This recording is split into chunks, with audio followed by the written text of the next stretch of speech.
अपनी ही पत्नी को मारकर कहां चले गए विक्रमादित्य बहुत समय पहले की बात है।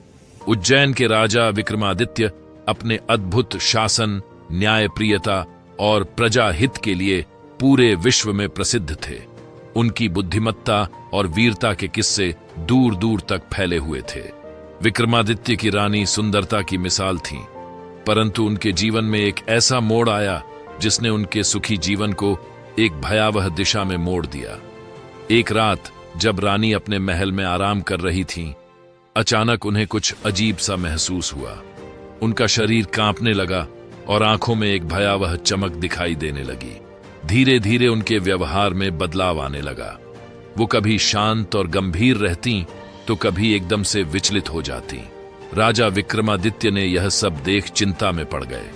उन्होंने रानी के उपचार के लिए अपने राज्य के सर्वोच्च विद्वानों और वैद्यों को बुलवाया, लेकिन किसी को भी रानी की बीमारी का कारण समझ में नहीं आ रहा था। समय के साथ रानी का व्यवहार और अजीब होता गया। वो रात में अक्सर महल से बाहर चली जाती और सुबह वापस लौटती। महल के पहरेदारों ने बताया कि रानी आधी रात को जागकर महल से बाहर जाती है और तड़के ही लौटती हैं। राजा के मन में यह बात गहराने लगी कि शायद रानी पर किसी दुष्ट आत्मा का साया है। उन्होंने सभी उपायों को आजमाने का निर्णय लिया, परंतु कोई भी प्रयास कारगर सिद्ध नहीं हुआ।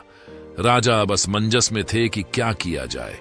आखिरकार राजा ने खुद रानी का पीछा करने का निर्णय लिया। एक रात जब रानी चुपचाप महल से बाहर निकली तो राजा ने छुपकर उनका पीछा किया। वह जंगल की ओर जा रही थी। जंगल में घने पेड़ों के बीच एक पुराना मंदिर था। रानी वहां पहुंची और जैसे ही वो मंदिर में प्रवेश करने लगी, उनकी चाल अचानक बदल गई। वो किसी आत्मा के वश में प्रतीत होने लगी। वहां मंदिर में कई अन्य आत्माएं इकट्ठी थीं, जो रानी को देखकर अजीब आवाजें निकालने लगीं। वहां मौजूद आत्माओं में एक प्रमुख आत्मा थी जो सबसे अधिक भयंकर दिख रही थी।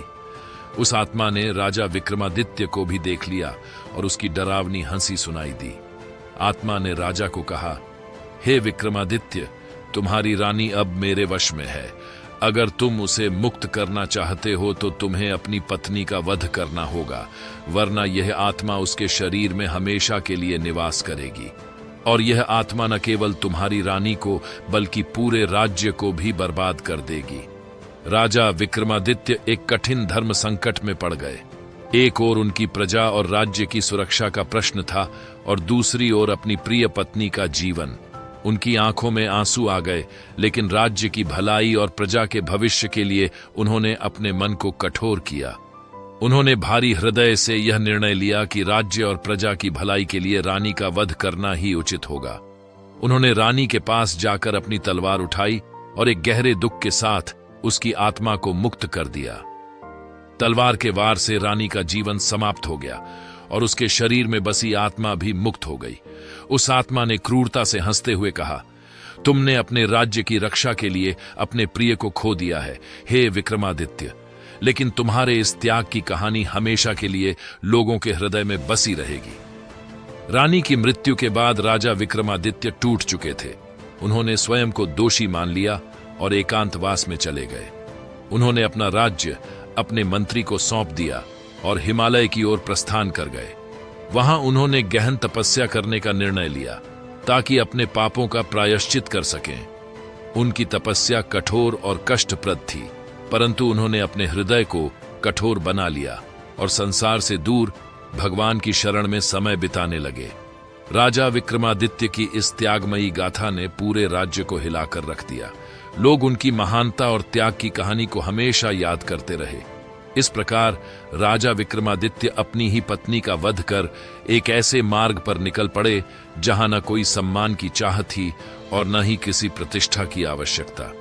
उनका जीवन केवल तपस्या और प्रायश्चित में बीता और वे एक महान आत्मा के रूप में सभी के हृदय में स्थान पा गए। इस कहानी में उनके संघर्ष, पीड़ा और त्याग की गहराई है जो इसे भावनात्मक और गहरी बना देती है। आशा करता हूं कि यह वीडियो आपको पसंद आई होगी। अगर वीडियो अच्छी लगी हो तो इसे लाइक करें और अगर आप हमारे चैनल पर नए हैं तो चैनल को सब्सक्राइब करें। साथ ही बेल आइकन दबाना न भूलें ताकि आने वाली हर नई वीडियो का नोटिफिकेशन आपको सबसे पहले मिल सके। धन्यवाद।